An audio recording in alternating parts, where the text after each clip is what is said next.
now that our cake is ready, we will cut it into half, like this. We'll put the syrup on the cake. Now that we're done with the first half of the cake, let's move on to the second half. So, let's do the frosting.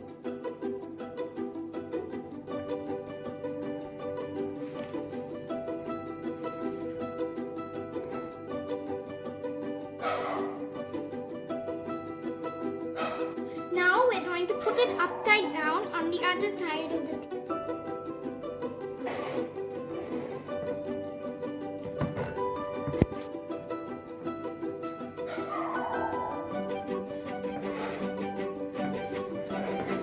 Now we're going to decorate it with mangoes. It's my favorite fruit. So let's start.